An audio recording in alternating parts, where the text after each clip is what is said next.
anta ma'aman ahbabta. Engkau akan bersama yang engkau cintai.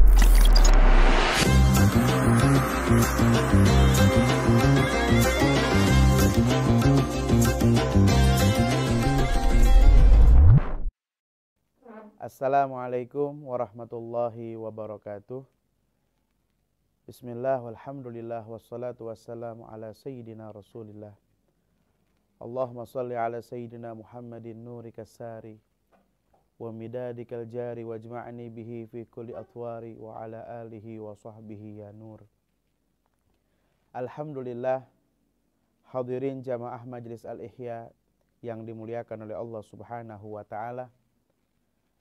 Alhamdulillah, dengan izin Allah kita dapat berjumpa kembali untuk memberikan kisah Nabi kita Sayyidina Muhammad sallallahu alaihi wasallam.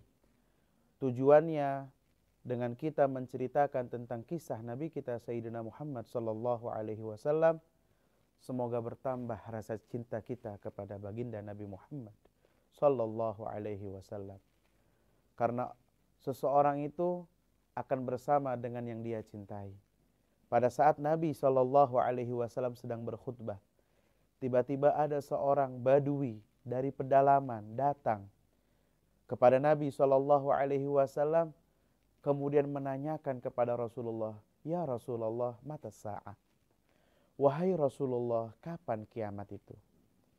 Nabi sallallahu alaihi wasallam menanya balik kepada sahabat itu, bertanya kepadanya, "Ma a'adatta laha?" Apa yang engkau telah persiapkan wahai sahabatku? Engkau menanyakan kapan kiamat, apa yang sudah engkau persiapkan untuk menghadapi kiamat itu? Dan sahabat itu menjawab, "Ya Rasulullah, aku tidak mempersiapkan diri dengan memperbanyak ibadah, dengan perbanyak puasa atau sholat atau yang lainnya. Akan tetapi yang aku jadikan sebagai andalanku nanti di akhirat adalah aku cinta kepada Allah dan Rasulnya.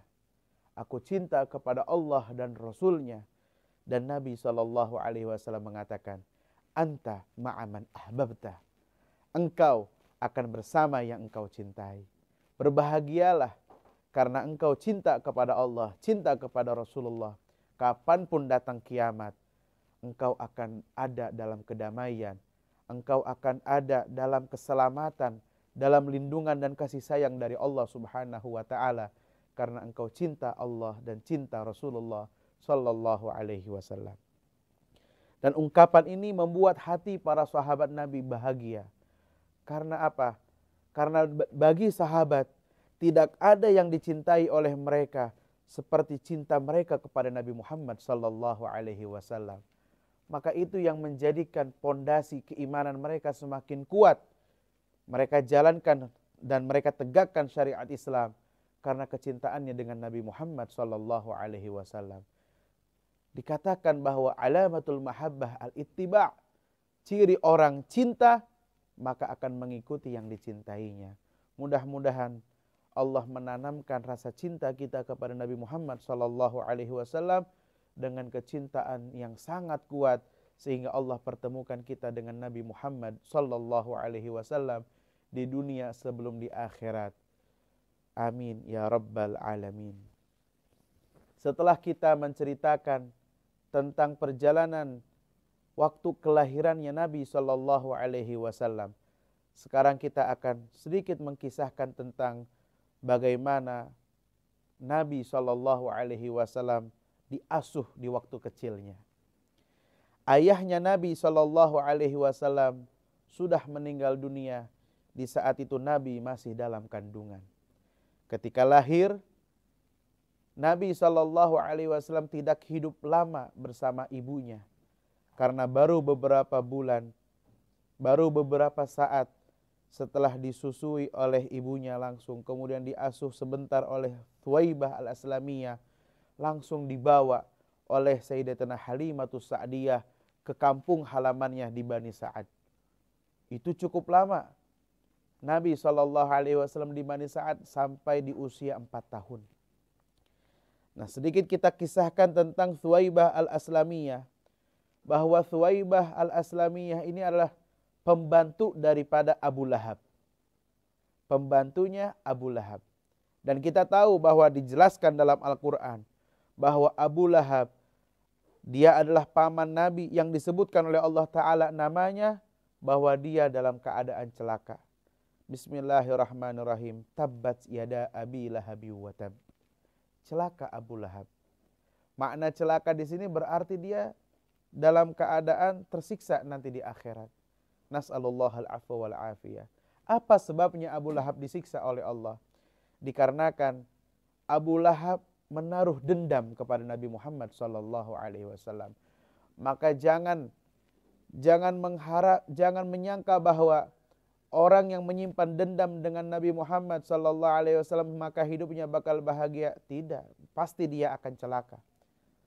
Orang yang menyimpan dendam kepada Nabi Muhammad SAW, bahkan kepada keluarganya Nabi Muhammad SAW, termasuk juga kepada pewarisnya Nabi Muhammad SAW dari kalangan para ulamanya. Siapa saja yang menyimpan dendam dengan mereka, Allah Subhanahu wa Ta'ala yang akan langsung memberikan pelajaran kepada mereka. Maka cintailah Rasulullah, cintailah sahabat Nabi SAW, cintailah keluarganya Nabi SAW, cintailah para ulama. Mudah-mudahan kita dikumpulkan bersama mereka. Amin ya rabbal alamin. Thuwaibah al-Aslamiyah, pembantu dari Abu Lahab yang dibebaskan. Pembantu di sini adalah budak yang dimiliki, kemudian dibebaskan oleh Abu Lahab sebagai ungkapan rasa syukur, bahagia atas kelahiran Nabi Muhammad SAW.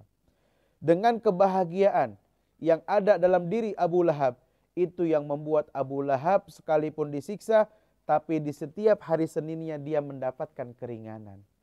Apa keringanannya? Yaitu keluar air dari jemarinya yang diminum oleh dia, membuat hilang rasa sakit dan menjadikan dirinya lega dari siksaan. Ibarat kata, siksaannya diliburkan di setiap hari Senin. Sebabnya karena bahagia dengan kelahiran Nabi Muhammad SAW. Apakah hal yang demikian itu akan berlaku untuk yang lain? Kami pernah mendengar guru kami Al-Habib Kazim hafizahullah mengatakan bahwa keistimewaan ini hanya untuk paman Nabi, yaitu Abu Lahab. Artinya kalau ada orang kafir tapi ada rasa cinta dengan Nabi Muhammad SAW, hanya saja dia tidak beriman, tetap baginya siksaan dari Allah Ta'ala di api neraka. Akan tetapi beliau katakan kecintaannya kepada Nabi Muhammad SAW itu insya Allah akan menjadikan sebab hidayah datang kepadanya. Ya, kecintaan kepada Nabi Muhammad SAW akan menjadi sebab hidayah kepada siapapun orang yang mencintainya. Kemudian diasuh oleh Halimatus Sa'diyah, dan beliau sangat bahagia sekali karena Nabi SAW ada bersamanya dalam waktu yang cukup panjang, 4 tahun, dan beliau merasakan sendiri keberkahan dari mulai sejak pertama kali menggendong Nabi Muhammad SAW yang masih kecil sampai dibawanya pulang ke kalangan Bani Sa'ad, dan yang dirasakannya selama itu sampai dikembalikan lagi kepada ibundanya di usia 4 tahun. Banyak yang dirasakan, kebahagiaan yang dinikmati oleh Sayyidatina Halimatus Sa'diyah. Insya Allah pembahasan ini pada waktu yang lain. Kemudian di usia 4 tahun diasuh kembali oleh ibundanya sampai usia Nabi SAW 6 tahun. Ketika itu dalam perjalanan pulang dari kota Madinah, setelah berziarah ke makam ayahnya Nabi, ke makam suaminya, kemudian dalam perjalanan pulang di kota Abwa, Allah takdirkan ibunda Nabi SAW wafat. Ya, setelah wafat ibundanya, maka kemudian dibawa oleh pembantunya yang bernama Ummu Aiman, yang kemudian dikembalikan kepada kakeknya, yaitu Abdul Muthalib. Dan kakeknya lah yang kemudian mengasuh Nabi SAW dengan penuh cinta dan kasih sayang sampai di usianya Nabi SAW 8 tahun.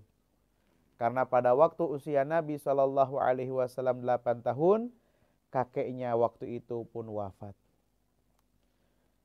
Abdul Muthalib, kakeknya Nabi sallallahu alaihi wasallam, sangat mencintai Nabi sallallahu alaihi wasallam, melebihi kecintaannya kepada anak-anaknya sendiri. Setelah kakeknya Nabi sallallahu alaihi wasallam wafat, maka yang melanjutkan mengasuh Nabi sallallahu alaihi wasallam adalah pamannya, paman syaqiq. Yang dimaksud dengan paman syaqiq adalah saudara kandungnya ayah Nabi sallallahu alaihi wasallam, yaitu Abu Talib. Abu Talib dikala itu keadaannya adalah fakir, miskin, tidak punya banyak harta. Namun mukjizat Allah nampakkan, Allah perlihatkan sejak mengasuh Nabi sallallahu alaihi wasallam, fawassa'allahu rizqah. Allah luaskan rizkinya. Allah berkahkan penghasilannya sehingga kehidupannya dalam keadaan membaik. Berkah yang didapatkan oleh Abu Talib dan dirasakan olehnya sejak Nabi SAW ada bersamanya. Hadirin jamaah yang dimuliakan oleh Allah Subhanahu wa taala. Keberkahan yang dirasakan baik itu oleh Halimatus Sa'diyah atau juga oleh pamannya yaitu Abu Talib yang awalnya fakir, miskin, kemudian diluaskan rezekinya oleh Allah Subhanahu wa taala sejak mengasuh Nabi SAW, itu pun berlaku bagi kita semuanya insyaallah. Jika di antara kita yang mengaku sebagai umat Nabi Muhammad SAW, yang tertanam dalam dirinya kecintaan kepada Nabi Muhammad SAW, membuktikan kecintaannya itu dengan mengikuti setiap sunnahnya Nabi Muhammad SAW, dan dengan memperbanyak bacaan salawat kepada Nabi kita Sayyidina Muhammad SAW, insya Allah akan melihat banyak sekali keajaiban, banyak sekali keistimewaan yang akan dirasakan bagi para pecinta Nabi Muhammad SAW. Mudah-mudahan Allah Subhanahu wa taala memberikan keberkahan untuk kita. Kita semuanya cinta kepada Nabi Muhammad SAW. Kita semua merindukan Nabi Muhammad SAW. Kita semua mengidolakan Nabi Muhammad SAW. Kita berdoa, mudah-mudahan Allah Subhanahu wa taala menjadikan akhlak kita seperti akhlak Nabi Muhammad SAW. Perilaku kita seperti perilaku Nabi kita Sayyidina Muhammad SAW. Semangat dalam ibadah kita seperti semangat ibadahnya Nabi kita Sayyidina Muhammad SAW. Amin ya rabbal alamin. Wa sallallahu ala Sayyidina Muhammadin wa ala alihi wa sahbihi wa sallam. Walhamdulillahi rabbil alamin.